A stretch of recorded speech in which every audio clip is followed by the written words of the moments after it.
8절에 보면은 담대하게 원하는 것이 무엇인가, 그것을 통해서 바울의 소원이라는 제목을 정합니다. 이 바울의 소원은 일반적인 소원이 아니라 어떤 환경 속에서도 여건 속에서도 이 소원을 포기하지 않는다는 그런 의미 속에서 담대한 바울의 신앙으로 하여금 다짐하고 결단한 신앙의 고백입니다. 우리는 지난 주일날 마칠 때 복음송을 불렀습니다. 우리에겐 소원이 하나 있네. 우리에겐 소원이 하나 있네. 주님 다시 오실 그날까지. 그 소원이 무엇인가? 주님 다시 오실 때는 알지 못합니다. 주님 다시 오실 그날은 우리에게 이 땅에 머물 수 있는, 체류할 수 있는 육신적인 비자가 만료되는 날이에요. 그때까지 우리에게 주어진 한 가지 소원은 무엇인가? 하나님을 하나님 되게 하는 신앙, 예배를 예배 되게 하는 그런 신앙, 교회가 교회 되게 하는 그 신앙, 그것을 나의 신앙의 소원으로 삼고 그런 신앙이 고백되고 그런 신앙으로 무장되고 그런 신앙의 사람들이 주님 앞에 설 때에 주님 그 일꾼을 사용하여 주소서. 우리를 사용하소서. 하나님 앞에 아무나 사용되는 것이 아니라 그런 마음의 소원을 두고 다짐을 하고 정말 하나님이 어떤 하나님이신가, 위대하고 존귀하신 하나님, 창조주 하나님, 그분은 나를 만드신 하나님이시죠.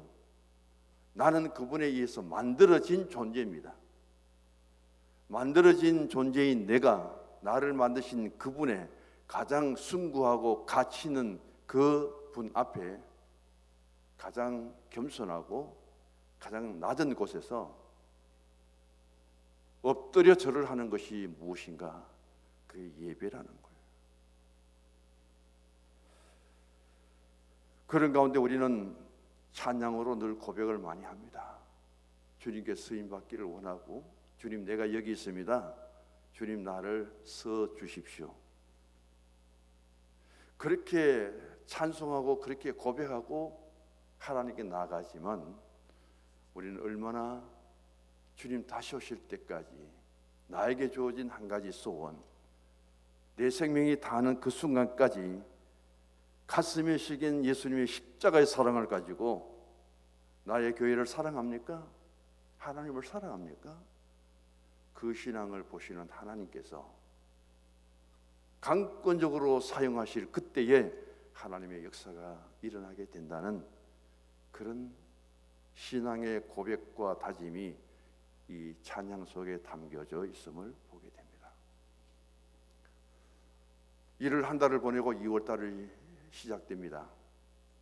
이제 어느 정도 정리가 되고 우리가 더 체계화되고 조직화되어졌다면은 지난 3년 동안 코로나19로 하여금 신앙이 너무 정체되고 신앙이 후퇴되고 또 신앙을 잃어버린 그런 성도들도 있습니다.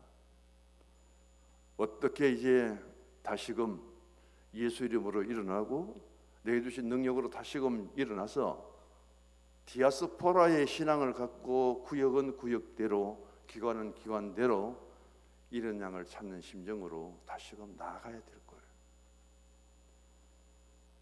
그래서 세움을 입은 분들은 이제 주의 이름으로 앉아있지 말고 일어서고 일어선 자리에서 걸어가고 걷는 자리에서 뛰어갈 수 있는 그런 신앙의 리더자가 되고 선구자가 될 수 있기를 원합니다. 예배하는 공동체, 신령과 진정으로 예배하는 우리의 신앙, 이번 주에 돌아올 때는 2월 첫 주일은 하나님이 세워주시는 교회, 하나님이 일꾼을 세워주시는 그 예배가 되도록 세 번째 복음의 사람 예배자로 살게 하소서 지금 준비하고 있습니다. 왜 예배를 드립니까? 왜 하나님을 만납니까? 우리는 그 하나님 말씀을 받고 하나님 앞에 섰을 때에 그 사람의 심령 속에 감동을 주고 은혜를 끼쳐서 그분으로 일꾼을 세우는 것이 하나님 교회가 할 일이에요. 그분들은 우리들처럼 나는 힘 있고 나는 능력 있고 나는 무엇이 있다는 것이 아니에요. 사무엘은 가장 어릴 적에 하나님이 성전에서 그를 부르시고 마지막 사사로 그리고 선지자로 왕국을 세우는 데 있어서 하나님이 세워주실 때 쓰임을 받습니다. 98세 된 그 제사장을 쓰지 않고요.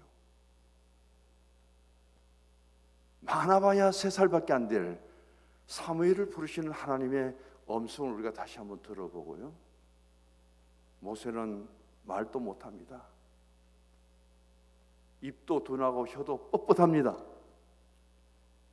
그러나 그 하나님이 모세를 세우실 때 누구도 감당할 수 없는 출애굽 위대한 지도자가 되는 거예요.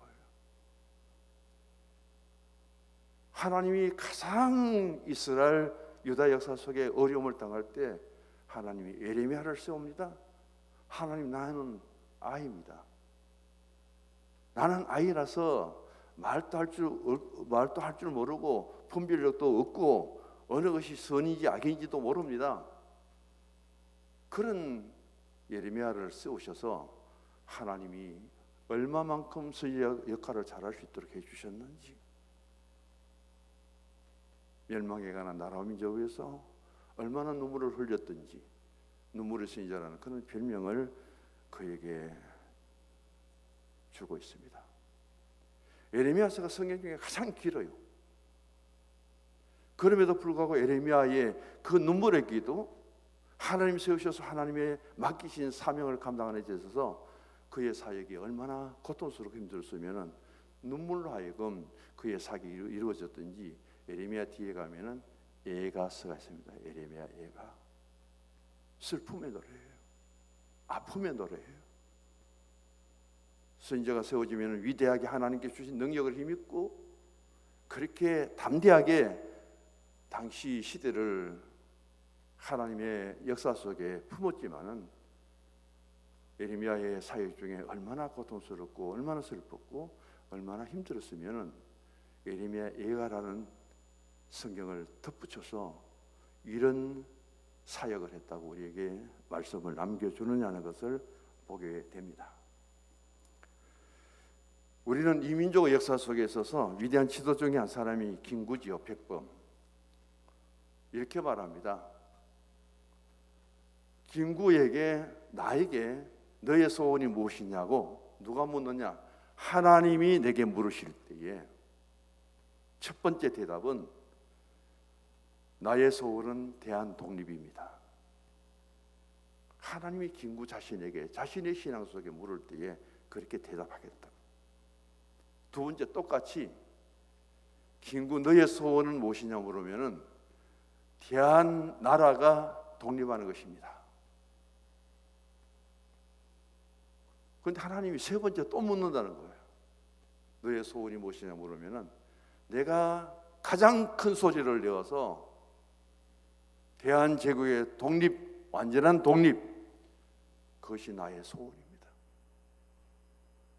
그것을 고백하고 민족들 앞에 동포 여러분 덧붙여서 말합니다. 70년의 나의 인생의 삶은 이 소원을 위해서 살아왔고 지금도 이 소원 때문에 살고 앞으로도 이 소원이 이루어지기를 바라면서 나는 살아갈 것입니다.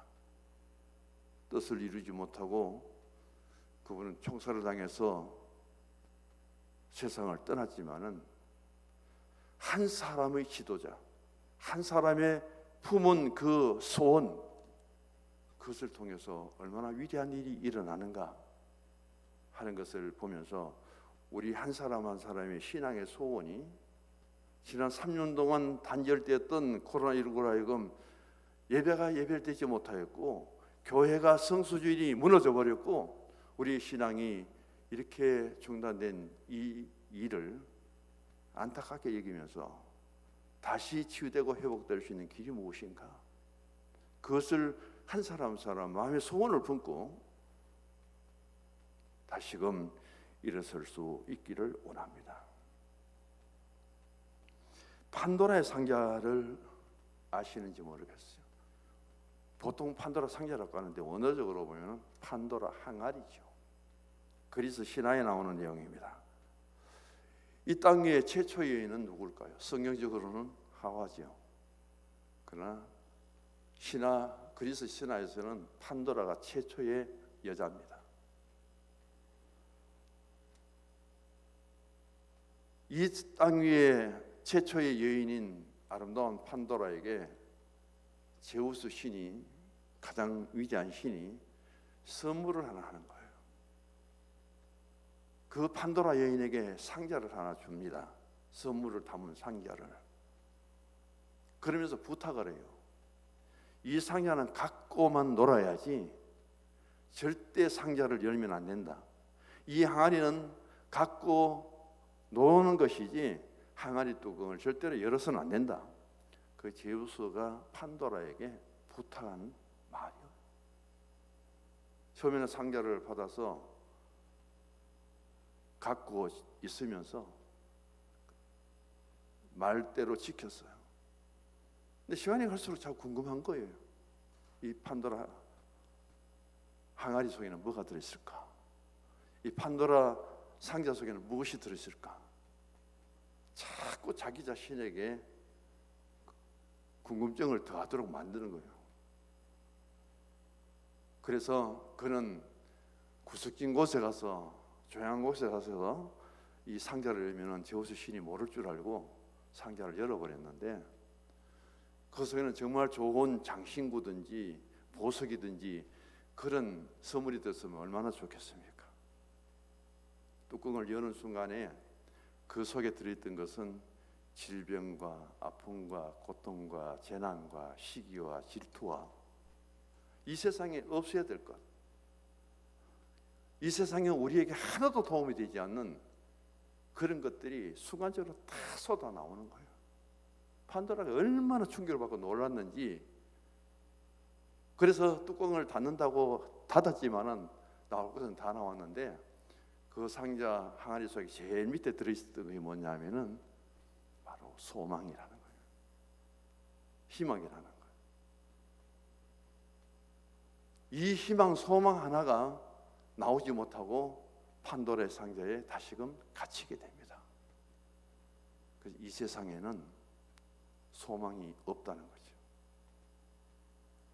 이 세상에 소망이 없는 것이 아니라 이 세상에는 온갖 그런 질병과 아픈 고통이 다 우리 속에 들어와서 한없이 아픔과 고통을 주고 상처를 주는데 그런 어지러운 이 세상에 오직 하나의 유익이 있는데 그것이 바로 남은 것이 소망이다. 희망이다. 그래서 이 세상의 가장 어지러운 사회 질서 속에서 온갖 질병 가운데서 고통 가운데서도 우리에게는 한 가지 소원이 있는데, 소망이 있는데 그것이 바로 판도라의 상자에 남아있는 것이다. 예수 믿어도 질병과 아픔과 고통이 있고 힘들고 괴로울 때도 참 많죠. 눈물로 하나님께 기도도 드리잖아요. 하나님, 내 기도를 들어주시고 하나님, 내 문제가 무엇인지 아시죠? 우리 가정의 문제가 무엇인지 아시죠? 하나님, 교회 문제가 무엇인지 아시죠? 해결해 주시고 붙들어 주시고 그렇게 기도를 합니다. 그런 가운데 우리는 오늘 또 왜 그 기도를 드리며 어려움 중에서 눈물을 흘리면서 나가고 있느냐? 하나님께 바라는 소원이 있기 때문에, 소망이 있기 때문에. 이 땅에 가장 큰 소망을 가진 사람은, 소원을 가진 사람은 그리스도인이에요. 왜? 이 땅에서 이루어지지 않는 것, 못 이룬 것, 어디에서? 천국에서. 하나님 앞에서는 다 우리가 이룰 수 있는 것을 믿기 때문에 그보다 더 큰 소망은 없어요. 이런 가운데 오늘 바울은 우리에게 세 가지를 자신의 소망하고 소원하는 것을 여기 성경에서 말씀합니다. 첫 번째 보면은 8절을 같이 읽어봅니다. 우리가 담대하여 원하는 바는 차라리 몸을 떠나 주와 함께 있는 그것이라. 바울의 첫 번째 소원은 주님과 함께 있는 것입니다. 임마누엘의 신앙이에요. 지미 카터 미국의 대통령은 인기 나눠서 없었죠. 그러나 퇴임 후에 그분의 남기신 신앙의 흔적과 승인과 봉사는 위대하죠. 간암이 들었는데 간암의 바이러스가 뇌에까지 침투해서 이제 곧 죽을 수밖에 없는 상황 속에서 그분이 남긴 말이 있더라고요. 자신의 삶을 돌아보면서 하나님, 내가 이제 이 세상에 머물 시간이 얼마 되지 않지만은 나는 예수 믿고 믿음 안에서 잘 살았습니다. 나는 이 땅에서 참 많은 사람들을 만났습니다. 그리고 주님이 내게 주신 은혜로 하여금 기쁨으로 숨기고 나의 신앙의 후대들을 위해서 나는 열심히 가르쳤습니다. 그래서 그가 증가잖아요. 부업은 대통령이고 나의 주업은 교회학교 교사다.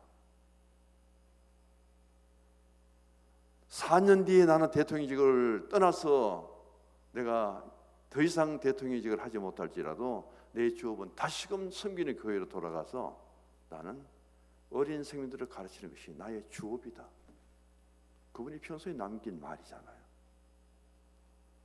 그러면서 나는 전혀 후회됨도 없고 하나님 앞에 잘 살았고 하나님 내 생명을 거둘 때까지 나의 모든 것은 하나님께 맡기겠습니다. 왜? 주님이 나와 함께 있기 때문에. 임마누엘 신앙을 굉장히 강조했다는 거예요. 우리는 같이 살던 식구나 가족들이 떠날 때는 홀로 갑니다. 누구도 따라갈 수 없어요. 최대한 우리가 할 수 있는 것은 장례 치르는 것이 최고로 할 수 있는 모든 일들입니다. 그것으로 하여금 이 땅에서 인간이 할 수 있는 일은 사람이 할 수 있는 끝이에요. 그 다음은 전부 하나님의 영역이에요. 우리가 가지 못하는 그 천국 가는 길을 아무리 발버둥을 쳐도 갈 수 없는데 주님이 함께 하시잖아요. 내가 길이기 때문에 천국 가는 길은 누구도 동행할 수 없습니다. 주님만이 동행하는 거예요. 바울은 오늘 8절에서 우리에게 이런 말을 하잖아요. 나에게 소원이 있다면 나는 주와 함께 있는 것이다. 그러면서 그는 무엇을 여기서 이야기하느냐? 차라리 몸을 떠나서 주와 함께 있는 그것이고 내가 원하는 바는 지금은 살아있어요. 내가 이 땅에 살아있을 때도 임마누엘 주님이 함께 하신다면은 내가 지금 죽어서 하나님과 함께 할 수 있는 것이 이루어진다 할지라도 그것도 나는 얼마든지 수용할 수 있다는 거예요. 살아도 주와 함께, 죽어도 주와 함께. 이게 바울의 마지막 신앙의 고백입니다. 고린도전서 9장 27절을 보면은 육신을 가진 바울이기 때문에 아무리 하나님의 성령이 내게 들어와도 거스림이 되고 장애가 되잖아요. 그 말씀 속에 자신을 복종시키기 위해서 자기 가슴을 치잖아요. 그래도 하나님의 일들을 다 감당하지 못합니다. 육체의 거스림 때문에. 그래서 10장 31절에 가면은 나는 날마다 죽는다고 고백하잖아요. 고백은 쉬운데 죽습니까? 내 육체의 소욕과 정욕이 죽을 수 없잖아요. 살아있어요. 그래서 로마서 14장 8절로 가면은 바울이 남긴 위대한 고백이 있습니다. 살아도 주를 위해서 살고 죽어도 주를 위해서 죽나니 그러므로 사나 죽으나 나는 그리스도요. 그 전체를 한마디로 로마서가 남기는 바울의 고린도서를 통해서 남기는 그 말씀, 갈라디아서를 남겼던 그 말씀을 함축해서 주신 말씀이 갈라디아서 2장 20절입니다. 내가 그리스도와 함께. 얼마나 함축해야 하는지. 이 땅에 살아있는 삶 속에서도 주님이 남아있게 하셨다면 오늘 8절의 말씀이에요.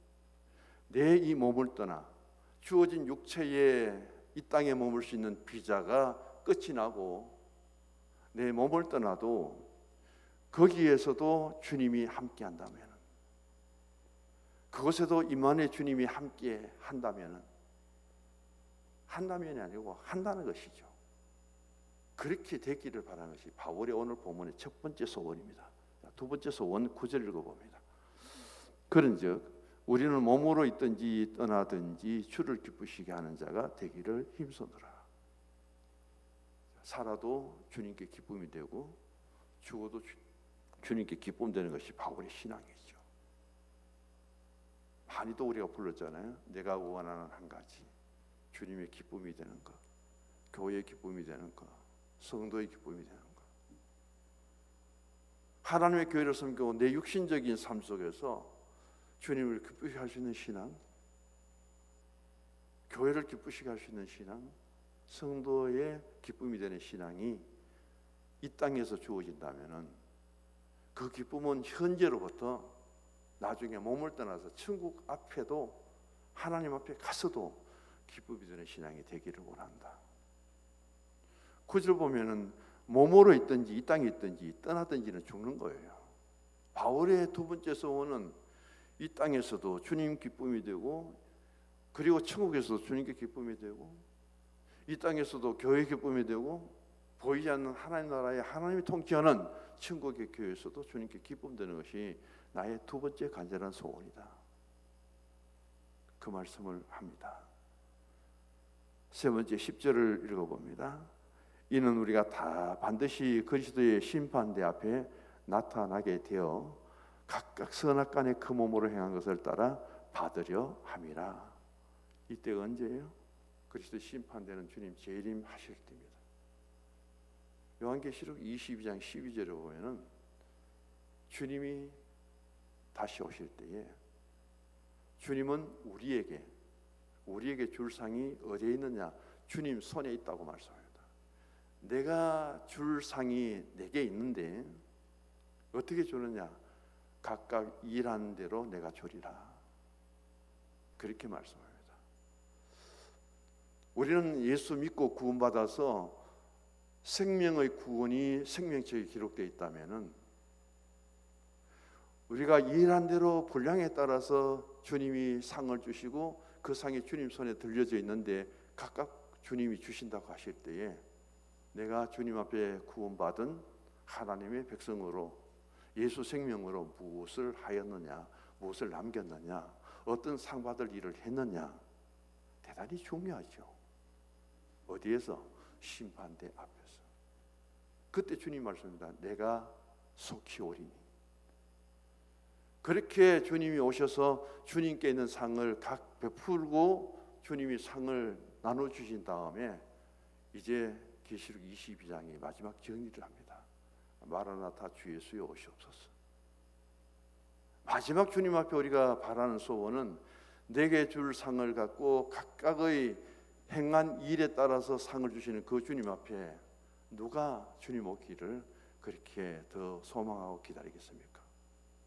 학교 다니면서 많이 경험했을 겁니다. 선생님 숙제를 해오라 할 때에 숙제한 사람들은 책상에 별부러 탁 선생님 지나가면 보도록 위를 내놓지요. 숙제 안 한 사람은 숙제 검사할까 싶어서 안절부절 공부도 못해요. 불안해서. 오늘 우리 신앙은 마찬가지입니다.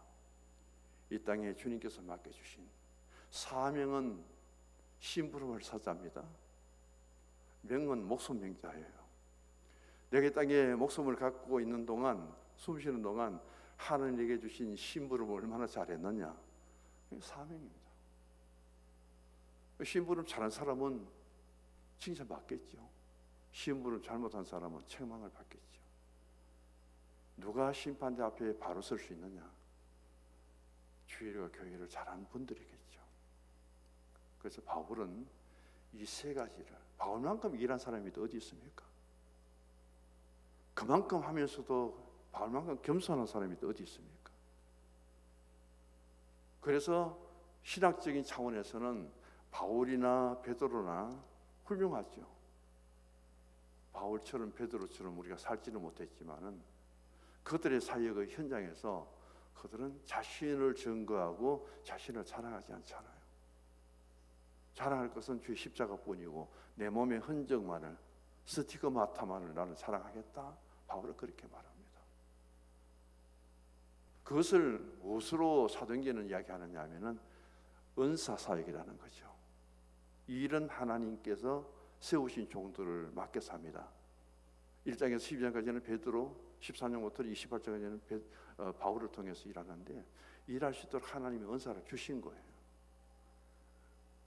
은사는 하나님이 선택받은 그들에게 주셨고 하나님 주신 은사대로 그들은 일했을 뿐이라는 겁니다. 그래서 성령을 통해서 사도행전의 기록은 유대인이나 그리고 이방인이나 베드로와 바울은 은사 사역자다. 다른 말로는 은사 사역의 가장 근본적인 것을 사도행전에서 가르치고 있다. 비록 저처럼 부족하고 약하지만은 하나님이 은사를 주셔서 목사직을 지금까지 할 수 있도록 해주셨다는 거예요. 여기 장로님 계시고 권사님 계시는데 우리가 뭘 하나님 그렇게 잘하고 나설 수 있는 건 아니잖아요. 그러나 그 직분을 잘 감당할 수 있도록 하나님이 은사를 주셨다고 믿는 것이 은사 사역의 신앙의 근본입니다. 그래서 아무리 잘해도 하나님이 하셨지 내가 한 것이 아니다. 아말렉과의 전투에서 모세가 기도합니다. 여호수아가 싸웁니다. 승리를 했습니다. 모세가 기도했기 때문에 이겼습니다. 여호수아가 전쟁을 잘해서 이겼습니다. 아니잖아요. 너 여호와 니시는, 이 승리는 하나님의 것입니다. 이 깃발은 하나님의 것입니다. 기도는 모세가 했습니다. 싸우기는 여호수아가 싸웠어요. 이스라엘 백성들이 싸웠습니다. 그래서 승리는 하나님께 돌려드리는 것. 그 신앙이 오늘 우리가 가져야 될 가장 바람직한 은사 사역이라는 것을 생각하시고, 하나님이 나에게 그 일을 할 수 있도록 세워주셨고, 내 힘으로 할 수 없는데 하나님이 할 수 있도록 은사를 주셨고, 거기에 나오는 고백은 감사뿐이죠. 일하고도 감사하고 힘들어도 감사하고, 그런 신앙으로 주님 앞에 설 때, 교회 앞에 설 때 그것을 하나님이 가장 기쁘시게 받으시게 될 줄 믿습니다. 오늘 바울의 소원 세 가지를 생각하면서 오늘 저와 여러분의 소원이 되시고요.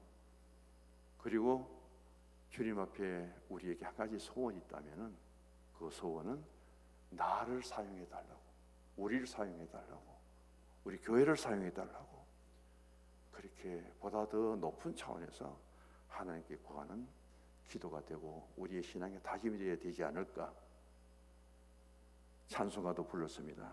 내 모든 소원 기도의 제목은 예수님 닮기 원함이라.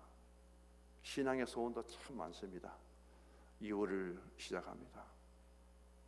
내가 주님 앞에, 교회 앞에 무엇을 해야 될 것인가, 한 가지 소원을 한 마음속에 담고 그 소원을 위해서 한번 기도하고 그 소원을 위해서 한번 실천해보고, 그런 변화가 우리 교회 안에서 일어날 수 있기를 바라고, 거기에 맞추어서 오후 시간에 될 수 있으면 제가 성경 공부 쪽으로 진행하도록 그렇게 할 계획입니다.